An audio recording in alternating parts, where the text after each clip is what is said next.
Vernomatic Productions. Are you ready? Live from the Metal Mayhem Studios in Rochester, New York. We are go. We are go. And heard around the world by metalheads just like you. This is Metal Mayhem ROC. Heavy metal music. Your weekly dose of metal music, interviews, album reviews, news, and more. Want to be part of the show? Send us a message through our website, metalmayhemroc.com, or hit us up on Facebook and Twitter. Search Metal Mayhem ROC. It's getting nice and heavy. Now, welcome our hosts, John the Vernomatic Verno, and direct from New Jersey, Metal Walt. Good evening, everybody. Hope everyone's doing well after an extended 4th of July weekend. I don't know about you, but it started like on Tuesday, and after a few days, I lost track of what day it was. But we had a great time. Metal Walt spent 5 days down at his beach house on the Jersey Shore. His totals on hot dogs and burger consumption was well into the double digits. He had a great time. I had a great time with friends and family, and had a lot of work on my personal business, but things are good. Things are real good. Well, we're back. We're ready. It's mid-July, and let's get going. On today's episode, we're doing an interview with Gary Pihl, part of the Sammy Hagar band from the late 70s and early 80s. Metal Walt, this is a good one. Very interesting. Tell us about this interview you did with Gary. Well, Gary's not one of those musicians that comes to mind when you think about rock stars. He's one of those underrated supporting cast guys, but he's had a long career. It was cool that he disclosed that he actually got guitar lessons from Jerry Garcia, but didn't know who Jerry Garcia was at the time. He's a Bay Area guy. And what I think is awesome is he was there when Sammy left Montrose and he started up the Sammy Hagar band and was there all the way from those mid-70s up through the big commercial albums in the early 80s. Gary was in that I Can't Drive 55 video, was on all those arena tours in the Midwest, but his career goes longer than that. He ended up jumping back in on the Boston reunion when Boston came back in 1986. He was tight with Tom Schultz. Tom asked him to join. He was part of their legacy and their touring band Go Forward. And he also has had this studio project of a band with Robert Berry called The Alliance. They got 5 or 6 albums out. They have a new one out, which is really good, solid rock and roll on the melodic end. And he's just a good guy to talk to, great stories, and he's a guy you love to root on. I was editing this one, and it was like taking a walk back through time, because I saw those Sammy Hagar tours when they opened for ZZ Top. And I was thinking to myself as I'm editing this, I'm like, I wonder if Gary still has that I Can't Drive 55 video jumpsuit. Did he mention anything about that? We didn't mention about the jumpsuit, but he talks in the episode about that video making. That's a good one. All right, so Metal Walt, good job on this one. Gary Pihl, that's coming up in just a second. But as always, we invite you to get up to our website, metalmayhemroc.com. Join our community, sign up for the newsletter. Past episodes are up there. Leave a review if you like what we're doing. And stop in at our merch page. It's summertime. There's tons of stuff up there. Tumblers that mix up your cocktails at these concerts, shirts to wear at the concerts, and just other fun stuff. All right, for my co-host, Metal Walt, I'm the Vernomatic, and we are Metal Mayhem ROC. Gary, how are you? I'm great. Thanks for having me today. You have quite a storied back history. Obviously, you spent some time, formative years with Sammy Hagar, transitioned into Boston. So some really, really good stuff there. But maybe my first question is, a simple one. What inspired you initially to pick up the guitar and become a professional musician? I just always wanted to, just one of those things that you see that. And of course, a lot of guys say, oh, it was the Beatles on Ed Sullivan, No, before that even, I wanted to play guitar. So I don't know if it was the Everly Brothers or Dwayne Eddy or the Ventures, somebody like that inspired me. And I wanted to play guitar, and I talked my dad into buying me a cheap acoustic guitar. My grandmother showed me how to play it a little bit. And so, of course, my dad said, well, you should do whatever you want to do, but, take lessons or go to school to learn how to do it. And that'll come back again in a few minutes. So I got to be a teenager. I said, yeah, I want to be in a band. One of the guys in the band said, hey, there's this guy giving lessons in the next town over. We should all take lessons from him. He's so good. And we went down there to his studio in a music store. And we're taking lessons from this guy. And he was great. He was showing us how to play cool stuff. And he was in a band called the Warlocks. We went to go see his band play at the Pizza Parlor, Magoo's Pizza Parlor. And a few months later, they changed the name of the band to the Grateful Dead. And that was Jerry Garcia giving us lessons. Wait, is that so, huh? Yeah, because his famous guitar was the Warlock, correct? Exactly. Yeah. So that's it. Wow. Years later, I'm in high school, and, my dad says, well, you should go to college. And I said, well, Dad, I just want to play rock and roll. They don't teach rock and roll in college. He said, but they teach music. And so if you want a career in music, do that, do the best you can, but go to school. So he drove me over to the local college and made me enroll. And I'm thinking, oh boy, this is going to be boring. But it wasn't. I loved it. And it wasn't because the teachers were so hip, but they loved what they were doing. It was just infectious. And I was in, of course, the regular theory classes, counterpoint and those kind of things. But I was also in a couple of choirs, a big choir and then a chamber chorale. And one of the kids sitting next to me in the baritone section was Johnny Cola, who went on to play with Huey Lewis and the News. So you never know who to sit next to him. So that's my advice to guys growing up. Gee, I want to be a musician. What should I do? That's my advice that my dad gave me. Go to school to learn how to do it. It's funny, when we think Sammy Hagar, obviously most people think of him from Van Halen and his popular solo albums, but he had a very long career before, dating in the mid to late 70s, of course, Montrose, and then he went solo. You were with him for a long time, 1977 through 1984. And I want to touch base on some of those really good albums, but how did you first connect with Sammy and eventually become part of his band? So I was in a band. So this is the San Francisco Bay Area. We lived in North Bay, Petaluma, that area. I don't know if you're familiar with that area, but anyway, north of San Francisco. And we had heard that, so we had a band. We had two brothers in the band, Mitchell Froom and David Froom. Mitchell Froom has gone on to have a terrific career as a producer.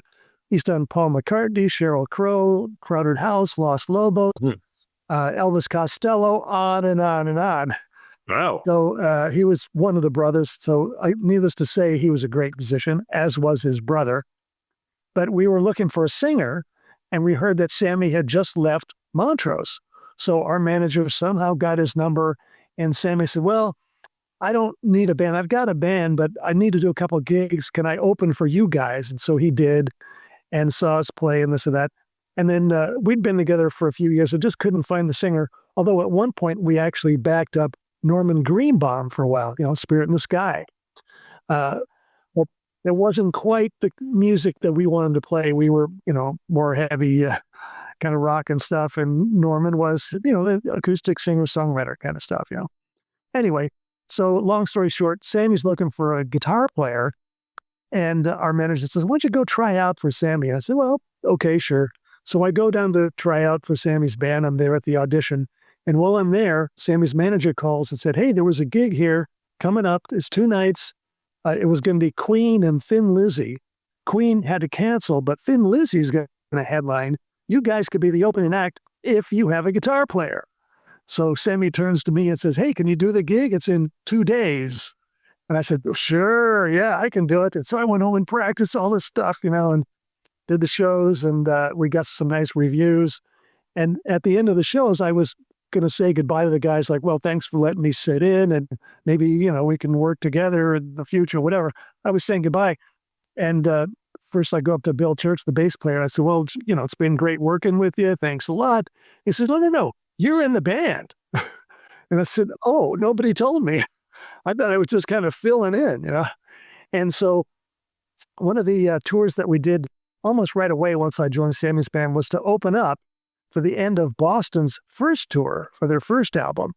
Their manager knew our manager. We did these shows and they liked us. We liked them. And so we opened their entire second tour, like almost every show across the U.S. So that's when I got to know the guys in Boston. So in 85, when Sammy got the call to join Van Halen, Tom Scholz from Boston called and said, "Hey, I heard you're out of a gig. Why don't you come back here and help me finish the third album that I'm trying to finish? There's one more song to be recorded." And that was all he was offering at the moment. I said, "Absolutely, yeah. I'll crawl on my hands and knees to work on a Boston album." So I left from last gig with Sammy, which was Farm Aid 1 in Champaign, Illinois. I flew directly from there to Boston to start working with Tom and Brad. And after a couple of weeks, Tom said, "Gee, I think we work well together." Again, I had known him for these years, and he said, "Why don't you move back here? We'll finish this album. Maybe we'll do some tour dates, whatever." And so I've been here 40 years. You played on 7 studio albums, a few live albums. You toured all over the U.S., but I think of these albums like Standing Hampton, 3 Lock Box, and VOA. These were the ones that put Sammy from popular to really popular to like arena headlining. For those albums, I would say, what was your role in the songwriting process with Sammy? Small. When I joined the band, he said, right away, he said, "I just want to tell you right up front, I'm the songwriter. That's it." Oh. Well, he did let us contribute. Well, obviously, as we were recording, we just did our own thing. And it was like, well, here's the way the song goes, here are the chords, and we'd work it up and we'd, play our own parts and all that. And certainly when it came time to soloing or whatever, go for it. Some of the albums there, we'd have a dual solo. We'd trade back and forth, and we would do that live in the studio. Usually, Sammy and I would go out in the studio room and say, "Okay, roll the tape," and they ring, back and forth. Done. That's it. Because we'd done that so much on stage. We know how to play together. So as far as writing goes, so I got co-writers for one of the songs, and then he split another song between the 4 of us. But again, that was his thing. Now, were you in any of those videos? And I'd have to refresh myself and go back into some of those videos. Were you in any of those ones that were on MTV? Absolutely, yeah. I Can't Drive 55. People say, you look familiar. Have I seen you in jail somewhere? I said, yeah, that was me in jail with Sammy, and I Can't Drive 55, and we're fighting the cops and all that kind of stuff. And it was kind of fun for the first couple hours. But then if you know how videos are made, that's hours and hours of waiting around. They set up the lights and the camera, and they say, "Okay, go do the thing, and stop, cut." And then they set up another couple hours. So it took 3 days to make that 3-minute video. Who designed the whole storyline behind that? Sammy did. That was really his idea, along with the director a bit, Gil. I forget Gil's last name now, but the story was Sammy, of course, had a couple of nice cars and does drive fast. But he was with his family on a vacation. He was driving a rental station wagon with his family. And of course, those were the days when the federal speed limit was 55. And so nobody was used to driving 55, on the highway someplace. So he said, I was on this, in some country road out someplace with the family, going from here to there. And he said, I was probably doing like 65, something. And a cop pulls me over, and Sammy says, "Oh, man, I can't drive 55. He goes, "Ooh, that could be a good song." So he said he wrote the song on the spot and had it in his mind about what was going to happen for the video. Wow. So just looking at you guys, 78, 79, around that period, 80, 81, 82, I mean, obviously you alluded to the fact that you supported Boston, who was the biggest rock band in the world on the Don't Look Back tour, but you had the Scorpions with you. Early Def Leppard. There was the famous Texas Jams, which had Van Halen, Boston, Heart, Blue Oyster Cult, Nazareth, and Sammy Hagar. In the 80s, you toured with Black Sabbath on the Heaven and Hell tour with Ronnie James Dio. Riot was on those shows. And then you supported, or vice versa, ZZ Top on their, I think it's the Eliminator album, when they became MTV friendly. Wow. And of course, you took out Night Ranger and Crocus. All were bands that kind of came up through you guys. You would have a little history through Night Ranger, but maybe in a general sense, what was life like on the road with Sammy Hagar during this period? Yeah. Sammy Hagar is what you see is what you get. He's always in a good mood, always ready to rock. You meet him, and 5 minutes later, you're his best friend. I mean, that's just the way he is, you know? And so he was our biggest cheer.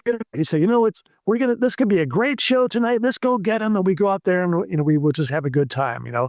He never let anything get himself down, you know? So it was great. 8 great years of working with him. And he would say, now next year's going to be even better, you know? And it was. Every year we had more record sales and played it for bigger places. And so it was a lot of fun, I got to say. And I still keep in touch with him, and he's still a great guy. I was going to say that. So you do still have a friendship with him? Speak to him somewhat regularly? Yeah. When he came through just a little while ago with his band, The Circle, we went down to see him.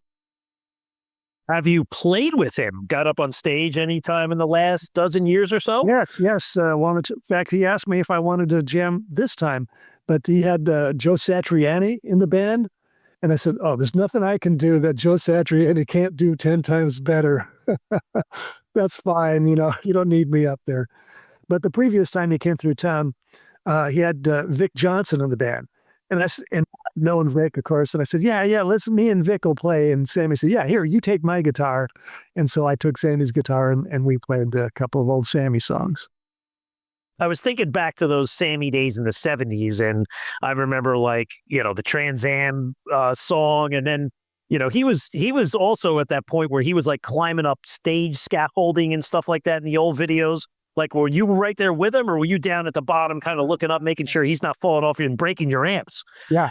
No, yeah, he was crazy. He would climb up the side of the scaffolds, and nobody knew that he was going to do that. And he didn't even know. He was just like, hey, I'm going to climb up the side of this PA and run across the scaffolding. It was crazy stuff. He was fearless. And we never knew what he would do on stage. I'd be doing a solo when he would be singing, right? So he doesn't have a guitar on, so I'm taking a solo. He'd come up behind me, put his arms around me, hey, wait, I'm trying to play, or try to push me off the front of the stage, almost, So we never knew what he was going to do, but always in good fun. Well, you could say you're immortalized on all those live albums and that kind of thing, so... But I wanted you to just comment really quickly on the Night Ranger piece because, there's rumors that persist that during the late 70s, early 80s, you may have been around these guys for some of the early demo and jam sessions. And I know that's probably a close-knit community in that Northern California area, but set the record straight on your involvement with Jack Blades and Brad Gillis and those guys. So Alan Fitzgerald, alias Fitz, was the keyboard player of Sammy's band, right?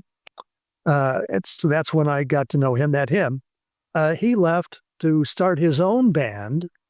I'll cut through the chase, but anyway, but we did know of Jack Blades and Kelly Kagi, and I went to see them because Ronnie Montrose had told me that they were putting a band together and they needed somewhere to record demos.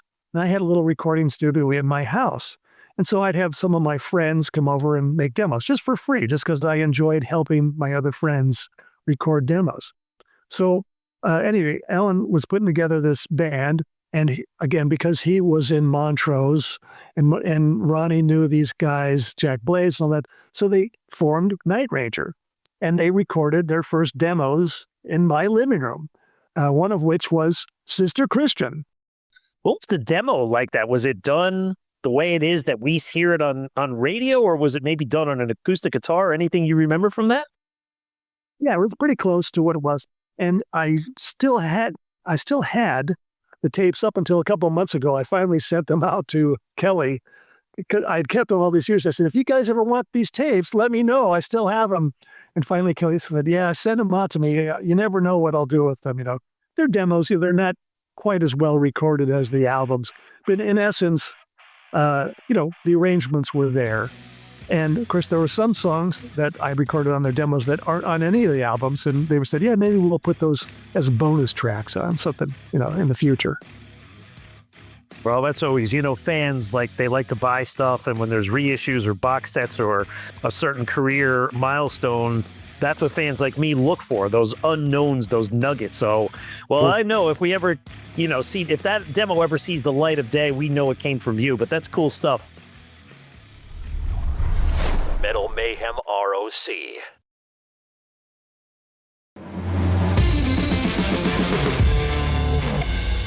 Moving on to Boston, you said Sammy joins Van Halen. Tom calls you. You had history from touring together. He asks you to be in the band. You say, yes, I'm on a plane. I'm coming over.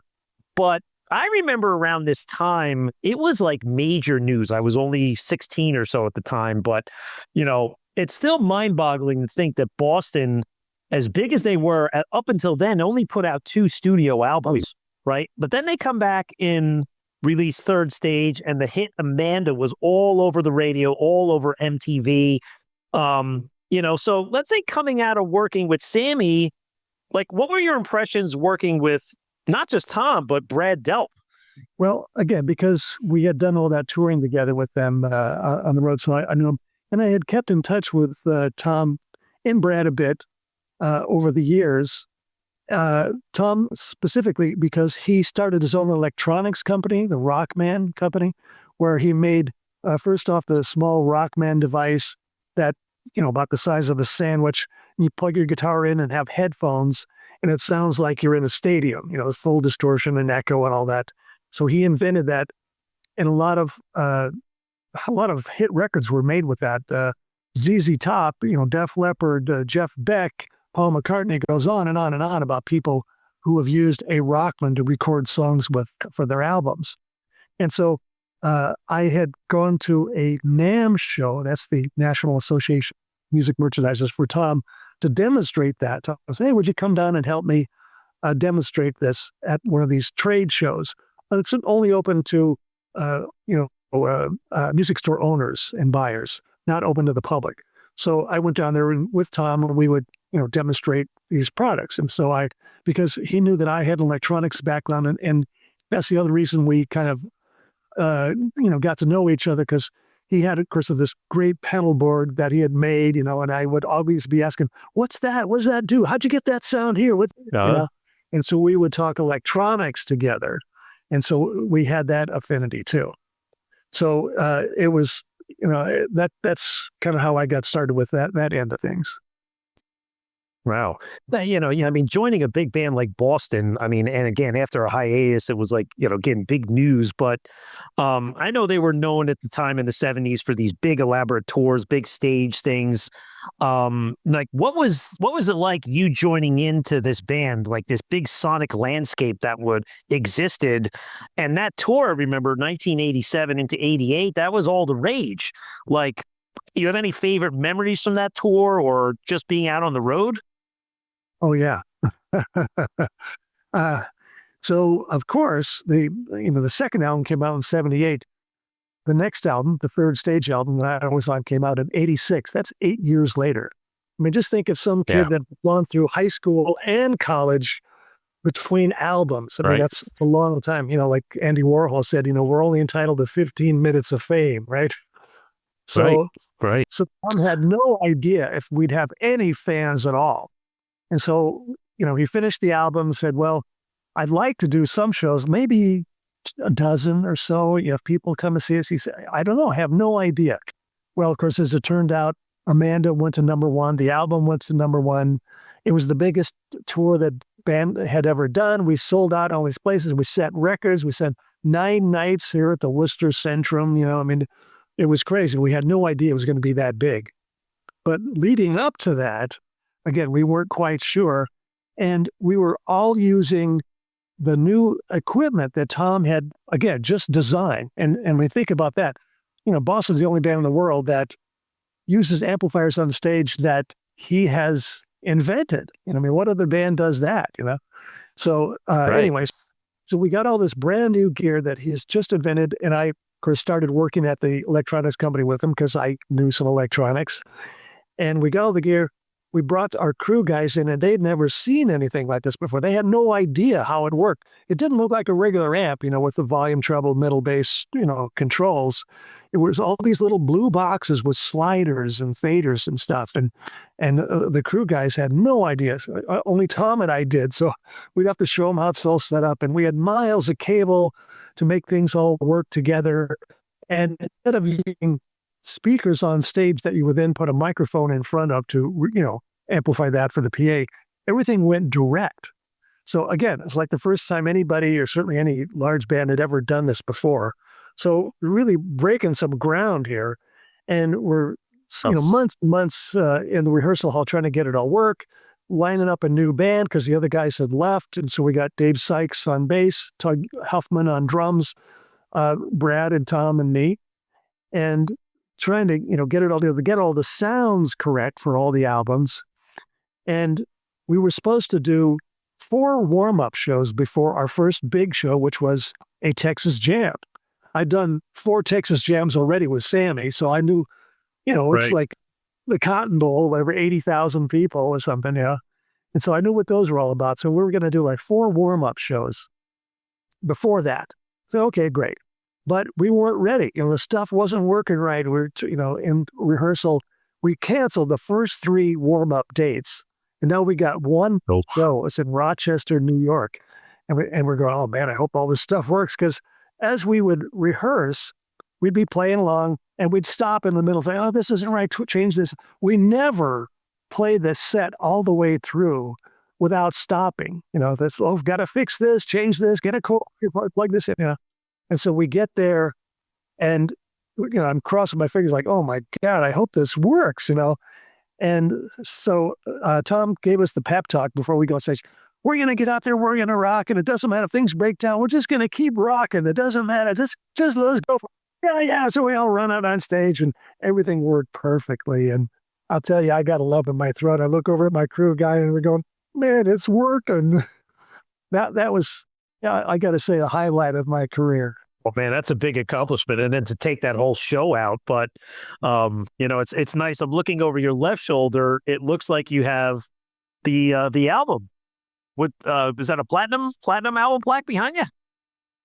Yeah. It's, the third stage, I think, went triple. And I've got some Sammy albums over there that went gold and platinum. And then the other Boston albums as well that I was on Walk. It's kind of, so yeah, that's my life there behind me. Yeah, exactly. Cool.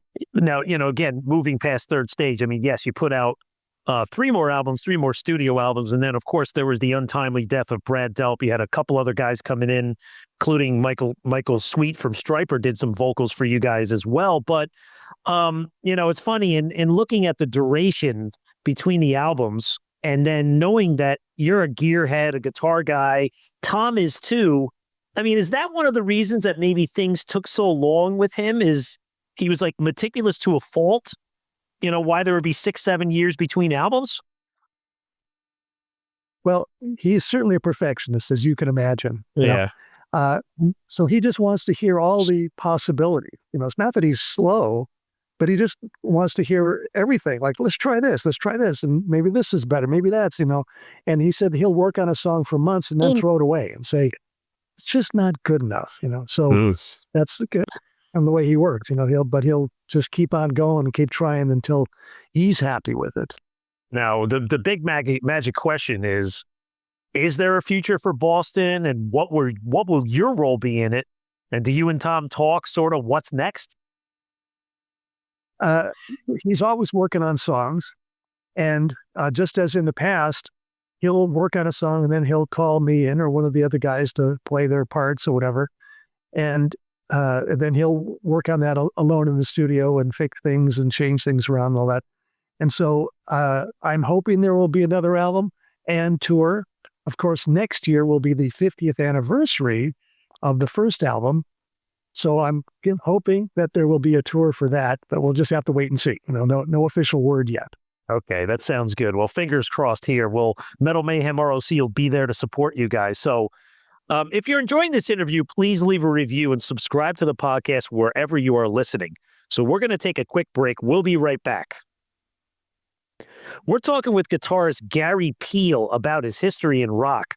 So Gary, this was great on your backstory, but the reason you're on the show today is really to talk about the new Alliance album, Before Our Eyes. So it's a good one, but I need to go into the back history of this band too. So I guess with your, let's say, downtime around the Boston era, you started forming this band. You had the history with David Lauser from Sammy Hagar.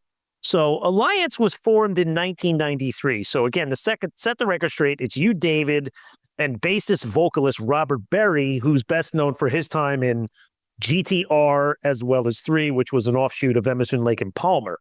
So maybe tell us about the origins of the group. How did you guys come together, and what was your initial vision for the band? So in 1985, I was in Sammy Hagar's band with Dave Lauser, and Sammy got the call from Van Halen, and he said, it's an offer I can't refuse, but look, you guys are the best band in the world. You're the best backup band I've ever had. All you got to do is get another singer and keep on going. And we were on Geffen Records at the time.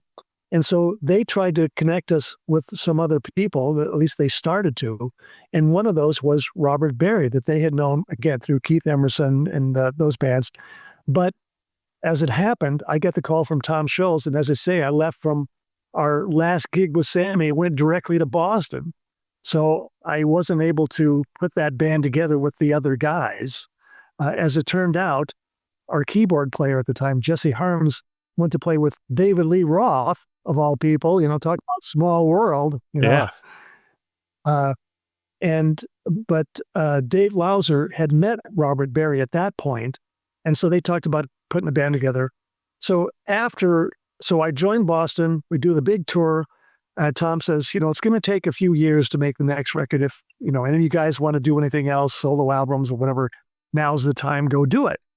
And so I called up Dave Lauser and Alan Fitzgerald for keys. Again, he had played with me and Sammy's band, and of course went on to form Night Ranger. So there were those two guys. And then Dave said, hey, and I met this guy, Robert Berry. He's great. So that's how that was formed.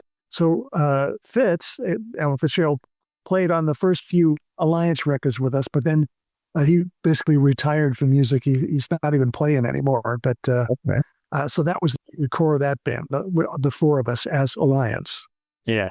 And what was the vision of the band? Because like I can say, you look at it, this is your seventh album, I believe, but you had 6 albums spread out over like a 30-year period. Like in a sense, was your vision that this was only really supposed to be like a studio project, like not a live band? And why so long between albums? It's just because other people have other stuff going on? That's exactly right. So we would love to do some live shows, but again, Dave had gone back and forth with Sammy to help him with his other solo projects. Yeah. And then certainly when left Van Halen, Dave joined Sammy's band again as the Wobberitos. And so he was doing that. Bill Church had gone off to do other stuff, but Robert Berry has his own studio. And so he was busy.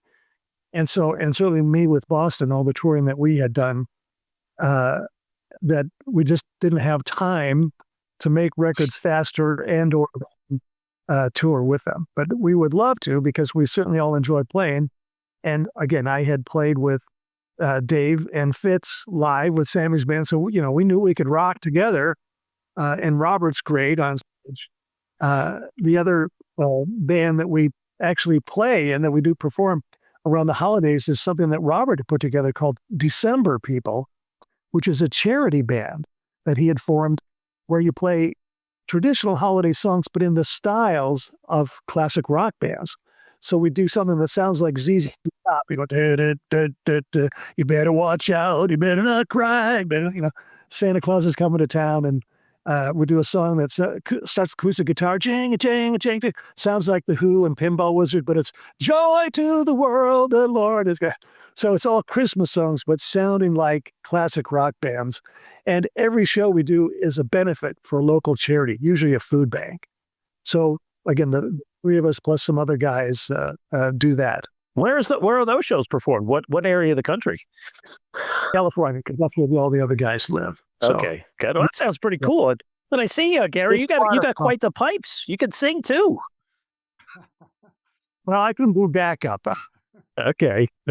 Rob was a singer, and so I'll leave it up to him. He sounds great. Okay. But live, yeah, I'm there, singing all the Alliance stuff, and of course with December People, they let me sing the one that sounds like George Thorogood.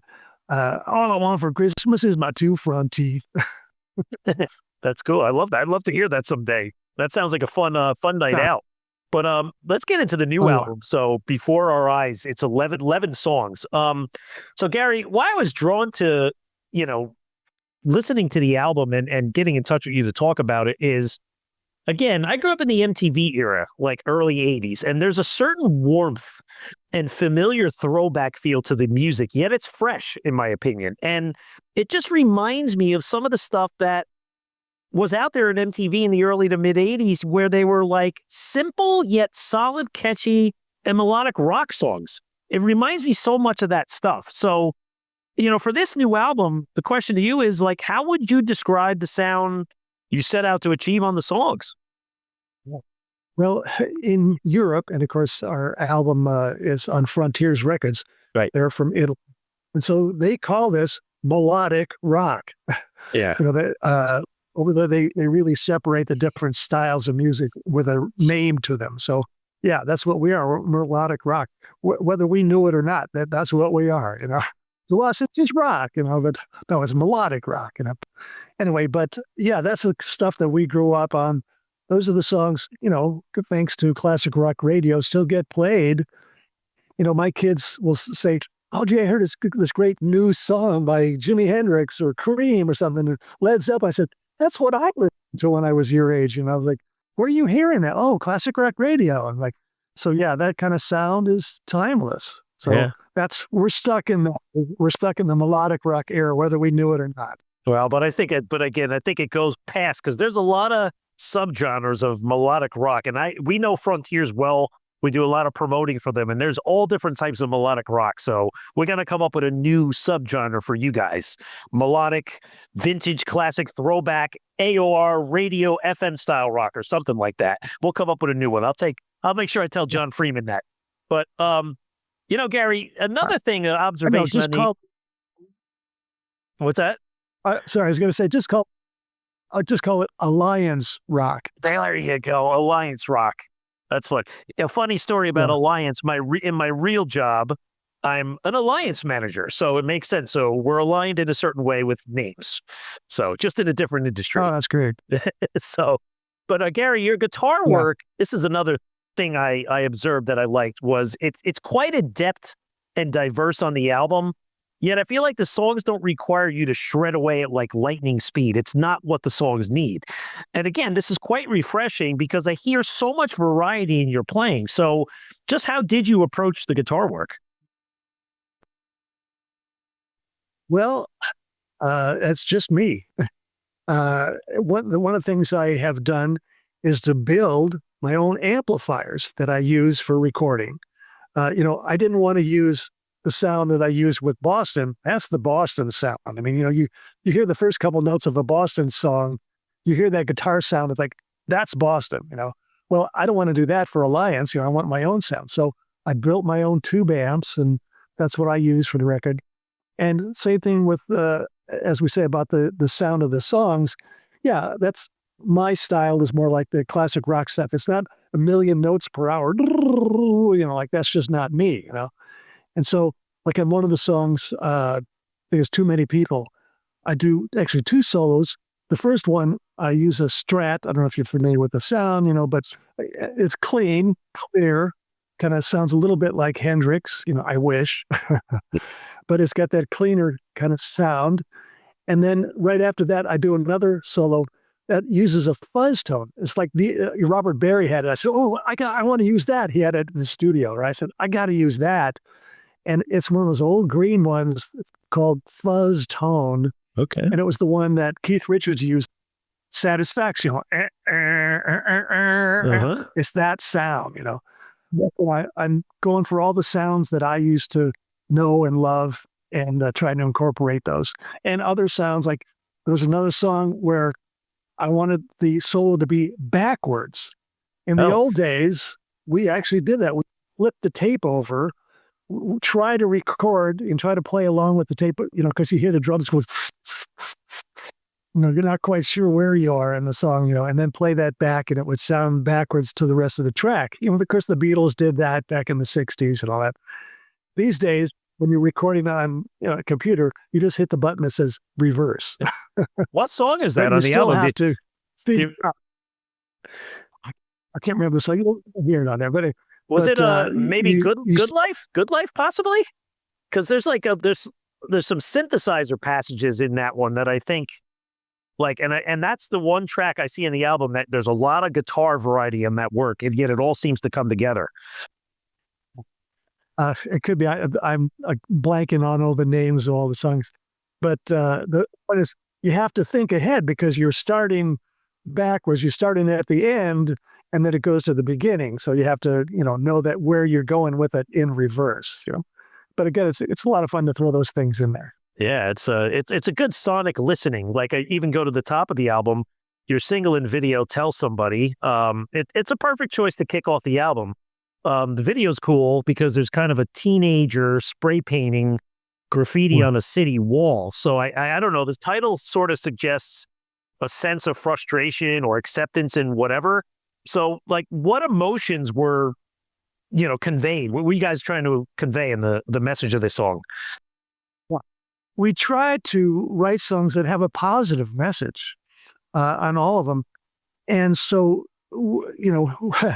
dare I say, the world seems crazy at times, but it always has, Yeah. I'm sure you could say the same thing when you were growing up as a teenager and then, in your 20s. There's always something crazy going on in the world. Sure.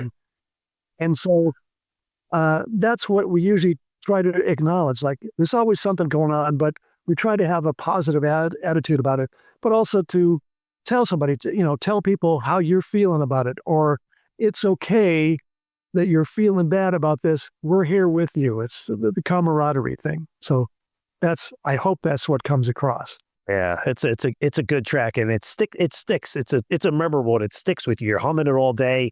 Actually, a lot of the tracks, even Nothing Will Make You Change, like that's the second track.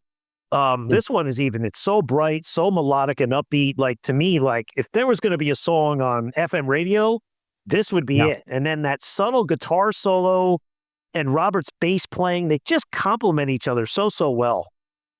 Well, thank you so much. Yeah, Robert is such a great bassist, but he's also a terrific guitar player, drummer, and keyboard player. He does it all. Okay.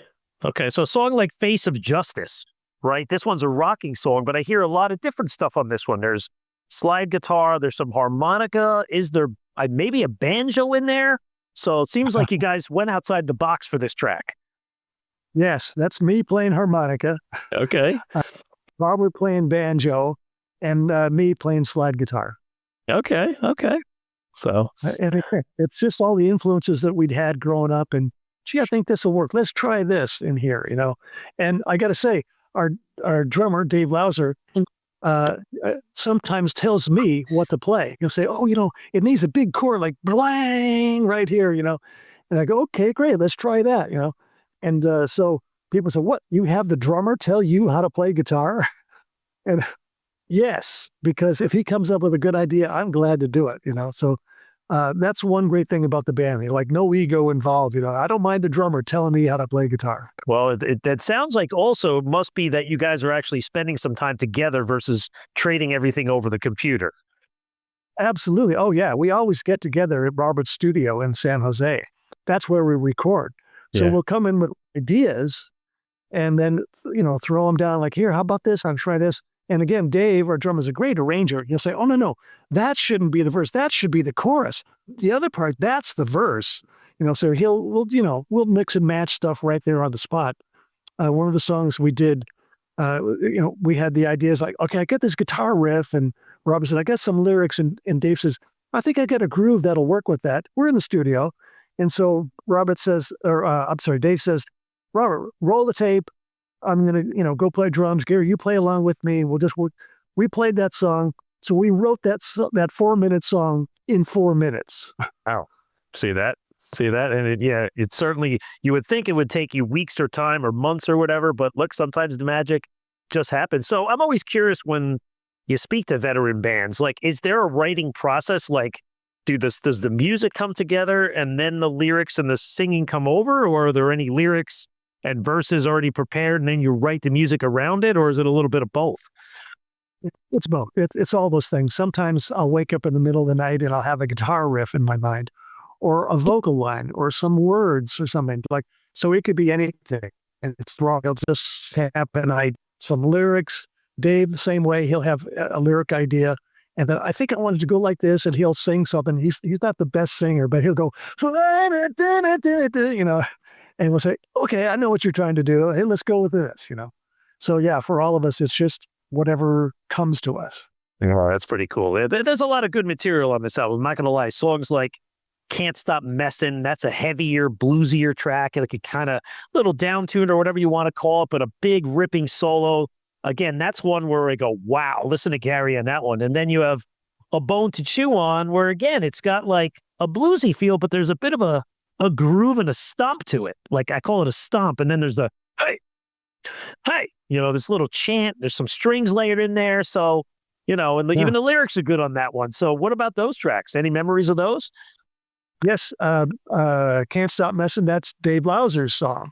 Okay. Again, he came in with that and sang it to the best of his ability. And of course, Robert did a great job.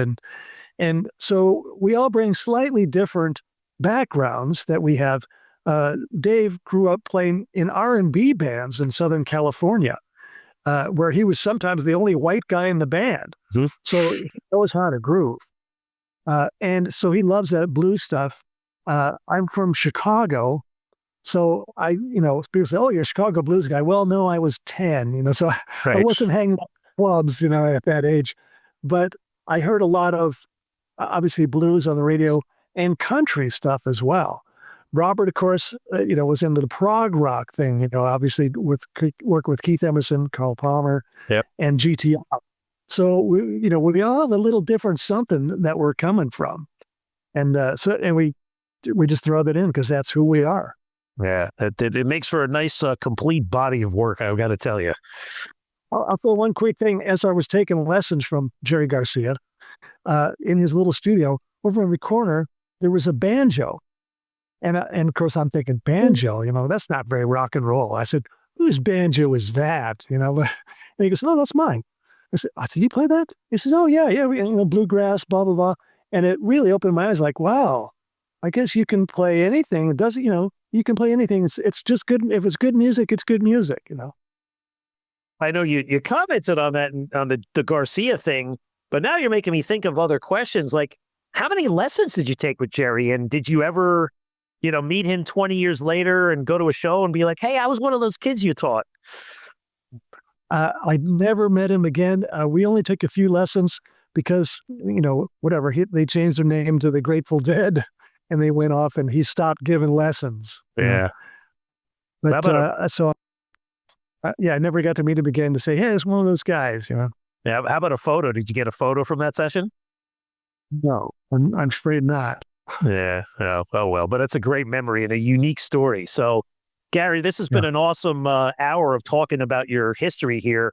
So the new album is now out on Frontiers Records. But, before I let you go, aside from the Alliance and, your work in the studio and your own equipment, for you personally, what keeps you motivated and inspired after so many decades in the music industry to want to keep doing this? Well, I got to say, certainly performing live is a great treat because people would ask us, well, do you get tired of playing the same songs like More Than a Feeling or whatever on stage after all these years? So, well, I would if I just had to sit in my living room and play the songs. But you get up on stage, there's 10,000 people out there smiling and singing along, and there's just no bigger thrill than that, So that's what keeps me motivated. Well, that's and then, good. Of course, to work with my other buddies like Robert and Dave on new music that we just love playing. There's no agenda whatsoever. Like, it's not like we got to write a song that fits this niche or something. We're just going to write whatever the heck we feel like it. And so that's just so much fun for us. And as I say, we all get together in one room and do it. And, we've known each other all these years. We're just best of friends. And so that's fun just to do that. Yeah, well, that's good. Well, we look forward to not just the success of this album, but hopefully more material for Alliance to come down the line. So we wish you best of luck with you, Robert, and David on the album. So for more information on Gary Pihl and Alliance, head over to alliance.band for all of their information and their links to their socials. So Gary, appreciate your time today. For my guest, Gary Pihl, I'm Metal Walt, and this has been Metal Mayhem ROC. Metal for life. Thank you for listening to Metal Mayhem ROC. Check out our website at metalmayhemroc.com for information on podcasts, archives, links to all our live radio shows, and all sorts of info. Please like, follow, and share with everyone, even your non-metal friends. And always remember to keep it heavy.